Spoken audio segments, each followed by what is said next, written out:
these startup companies? And then how do you think this project, the availability and kind of restraints that are real world constraints on project finance, how is that going to intersect with where kind of dollars are going to be flowing in clean tech? Okay. And you have 30 seconds. Yeah, great. Well, yeah, let's add the perspective here of now equity investment. The funny thing about debt investments is that every loan that is made, the lender has the expectation of getting their money back. And so you have to clearly identify where are the repayment streams coming from, whether that's selling a tax write-off to somebody, or it's operating cash flow out of a project, etc. Those all are done if the technology and business model is fairly well known. It's not that there's zero technology risk, but it's sort of been proven that people will put this stuff up, somebody will pay for the off-take of whatever it produces, mostly, in most cases, electricity. These contracts are known. You can write insurance on the equipment, etc. What if you're talking about a business where you've invented a new technology and you have no proof that anybody will buy one, and you have no proof that the business model works?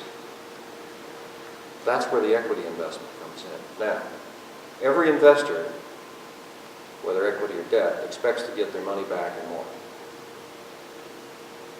On the debt investment, every lender expects every project to pay back. On the equity investment, at least on the venture stage, there is an expectation that some companies will fail, but enough will win that you'll get a superior return than what you could get off of a loan arrangement. Now that's the theory.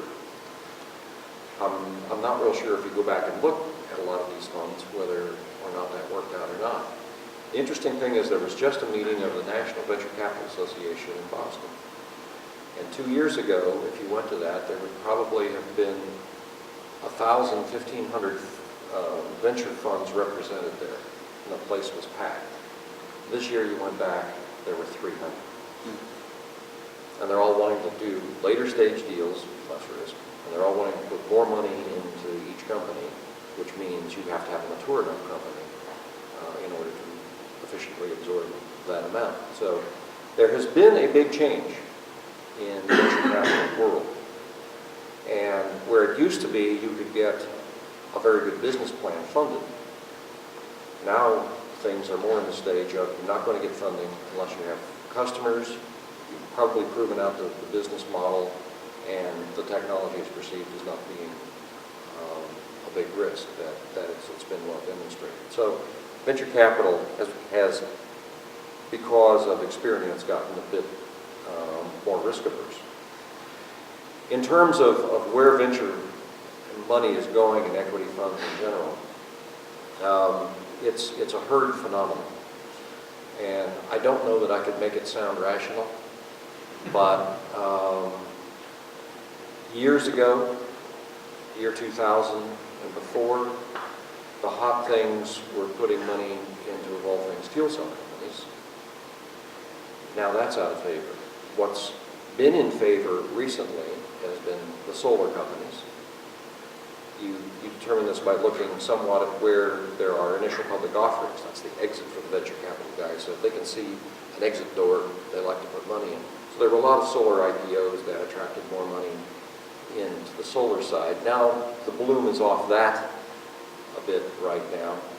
I think storage is pretty hot for the venture guys. Batteries, however else you want to store things, flywheels, etc. That's getting a lot of attention. Something called the smart grid, which probably nobody can define, is gathering a lot of money. And energy efficiency is a little bit easier. And what's happening is when you come in, now in the kind of investment I'm talking about, by its nature, you don't have everything proven that you need to go to a bank. So you're asking somebody to have a little faith. So it's all about how much does the person you're talking to already know and already assume is going to happen that you don't have to prove to them, versus how much you have to go over the hurdle. So if he's heard a lot about a bunch of solar deals, or he's heard a lot about a bunch of battery deals, and he thinks he's an expert in that area, so it's relatively easier to get venture money. But this shifts. And you might have a much better business 5 years out, but if you're not part of the fashionable herd instinct, then it's very, very difficult to get money in that area. Now, venture funding globally is still running about $7 or $8 billion a year. So it's a huge amount of money that's going. But it always shifts every year as to where is the hottest sector right now. So I will tell you, if you have an idea for a fuel cell company, go somewhere else. They're very much out of favor right now as an investor in 2 fuel cell companies. You feel that? If you've got a good solar idea, think first whether you can do it and make a project out of it and get it debt financed. Then you don't have to surrender so much ownership. But if you've got some clever new idea, some structure for solar, you can probably get that funded. Wind is sort of out of favor right now. But, you know, that's a very general statement. And it all depends on what the business plan looks like. When you go to the venture guys, they're not looking at, you know, where are the payment streams and all of that. They're probably first looking at the team. Have you ever done a business like this before? Have you ever done any kind of business? How strong are the top 4 or 5 people that you've got? Because a lot of it is done on trust and faith that you're going to be able to pull off the business plan that you've shown them. And they all know it's never going to go as well as you've written.